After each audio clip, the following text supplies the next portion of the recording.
When I was a kid, I thought I was special. Life is full of these silent moments where you stop what you're doing and you take a minute to think about your life. You don't want to be dramatic, you just want a moment of peace, to feel present, and maybe so your mind will come up with a thought that can create solutions for the problems that surround you. Today I want to talk about Blade Runner 2049 and why I love this movie so much. My favorite element of this movie is the vibe, the emotions you experience while and after you're done watching it. It's full of silent, cold, realistic moments that immerse you in the film, that make you focus on the visual cues, almost as if you're experiencing it with the main character, Joe. The silence is heavy and it creates atmosphere and tension, but also draws you in and gives time for your mind to wander, to ask questions, and ultimately increases your desire to reach those answers. These silent moments are never boring because there is always a goal, something you and the main character want to reach. And when you reach it, it gives you time to feel the consequences implied by it. Another element that makes this movie an absolute masterpiece are these incredibly powerful, gloomy, and terrifying sceneries,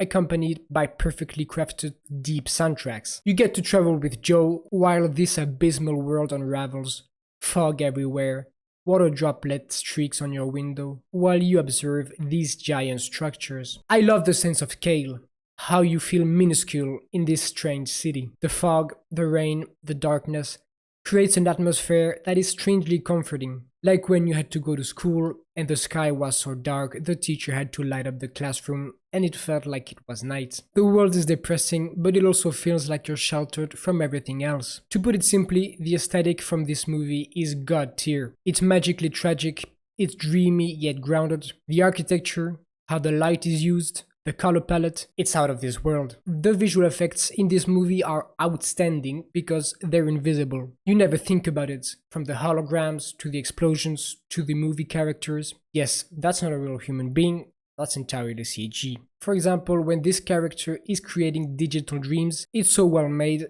it makes you believe it's real. But my personal favorite scene in this movie, and possibly in history, is this one. Joe goes into this isolated city where you get to experience this breathtaking landscape. It's just absolutely gorgeous to look at. And you can't avoid but to wonder what happened, who lives there, and how it would be like to wake up every day in this strange place. Although it would be enough for me to enjoy this movie, it has another incredible element apart from the music, sceneries, and cool silences. And it's our main character, Joe. We follow him while he tries to unravel a mystery, and I love the sense of adventure I got while exploring the world with him. Joe is a replicant, which means he's like a human but engineered. Because he wasn't born, he's not considered human. He's an outcast. And his only company is Joy, his virtual girlfriend. She too wants to be real. If anything happens to this, that's it. Yes. Like a real girl. When I watched the movie, I cared for him. He knows his life is sad and depressing, but he accepts that with a cold face because he knows he can't control it. Though he tries to control himself, you know he cares because he inevitably slips up, showing his real emotions. He has a sense of humor. My mom still cries over the lost baby pictures. Well, it's a shame. You must have been adorable. And he has a certain charm, like when he notices a flower, or when he offers his virtual girlfriend a way to explore the world. What I like about Joe is although he accepts reality, he wants to dream. He hopes to be special. He tries to escape reality. I always knew you were special. Wanted. Loved. Even though his city is crappy, his building is crappy, his apartment is crappy, his work, his food, he lives with an illusion of a better life. It's okay to dream a little. And those are the only moments you can see him smile, until reality calls back to him. He tries to control himself to not let himself hope. Not if you're us. He knows that if he dreams, the fall back to reality will hurt even more. To be born is to have a soul, I guess. He's forced to accept the wall that separates him from the real humans, and he deals with the fact that he's considered an unremarkable generic product. He named you. Must be special. But again, he hopes to be more than a slave. The real boy needs a real name. The movie lets us know that replicants want to be treated as humans. It is invigorating being asked personal questions. Makes one feel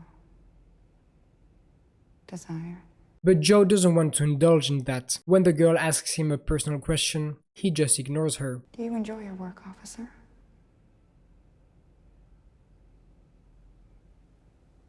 Please thank Mr. Wallace for your time.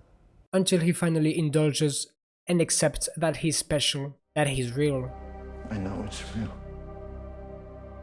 But after dreaming a bit, his escape from reality is shattered, and he's forced to accept yet again that he's not destined to be special, that he will have to keep on living his crappy life. You imagined it was you. When the movie ends, there is no heartwarming feeling, there is just silence. Just like those cold, silent moments where you sit down and reflect, asking yourself if your life is always gonna be like this. It's a cold, realistic ending. But to me, it's a beautiful, almost poetic way of telling us that that's just life. When I was a kid, I thought I was special. But growing up, I've arrived to the inevitable conclusion that I am just like everyone else.